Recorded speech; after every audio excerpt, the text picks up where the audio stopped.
Michael Hudson mengajar di Peking University di tahun 90-an di mana hampir semua politbiro adalah muridnya. Setelah itu, ide radikalnya dikembangkan oleh para muridnya dengan jauh lebih efektif ketimbang teorinya di awalnya. Apa yang dilakukan oleh Cina di awal mempraktekkan New Economic Model yang sangat anti-mainstream, di mana arus mainstream adalah ikut IMF. Mereka anti sekali. Yang mereka lakukan adalah permainan yang sangat cantik dengan menggunakan dua istilah halus pada awalnya, pada dua benda yang berbeda. Benda itu adalah apa? Uang. Mereka menyebut renminbi di dalam negeri dan yuan di luar negeri. Mereka menyebutnya. Padahal yang aslinya renminbi itu benar uang sendiri dan yuan adalah uang sendiri. Maksudnya begini, renminbi itu dicetak berdasarkan proyek, sementara yuan dicetak, di-print berdasarkan aturan IMF, yaitu ada dolar, surat berharga atau gold atau emas. Strategi membeli bond surat hutang negara Amerika oleh Cina adalah strategi pengelabuhan. Surat hutang tadi jadi kunci pentingnya kekuatan pengaruh. Kita akan bicarakan hal itu di chapter khusus lainnya. Kembali ke renminbi. Semua proyek yang dibangun adalah sektor produksi, penyedia kebutuhan pasar dunia.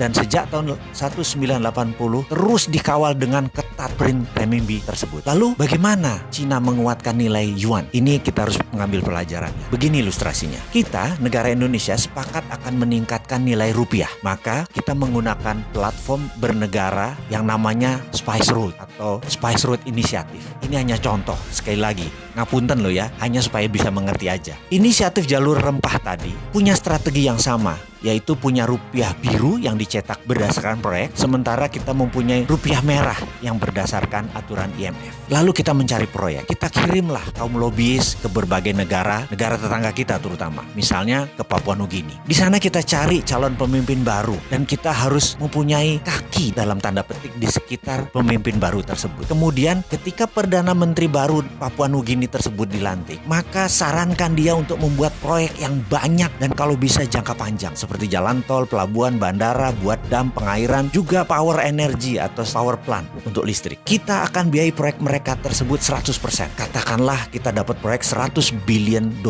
dari Papua Nugini. Lalu rupiah biru dicetak berdasarkan proyek Papua Nugini tersebut. Semuanya 100% kita berikan pekerjaan tersebut ke pabrik di Indonesia. Teknologi Indonesia, uang Indonesia, dan bahkan mengerjakannya harus 100% orang Indonesia di Papua Nugini. Begitu proyek itu jadi, kita tinggalkan mereka dan mereka mulai menyicil dolarnya ke kita. Setiap dolar masuk, maka rupiah biru senilai yang sama dulu mulai dibakar. Ini untuk menjaga inflasi. Dengan demikian, rupiah merah akan menguat cadangan dolarnya sehingga naiklah nilai mata uang rupiah. Lakukan itu di banyak negara. Kalau perlu 70 negara lain kita lakukan. Di Amerika Latin, di Timur Tengah, di Afrika kita lakukan. Sekali lagi, tentunya 10 tahun pertama sebelum kita ke luar negeri, ke Papua Nugini, kita harus membangun kekuatan dalam negeri dulu. Maka kita bangun gede-gedean pabrik di dalam negeri. Itulah ilustrasi apa yang dikerjakan Cina untuk yuannya. Dan saat ini setelah 40 tahun, mereka mulai menyesuaikan renminbi ke yuan. Sekarang udah hampir sama. Dan sekarang renminbi yang yuan adalah 1:1.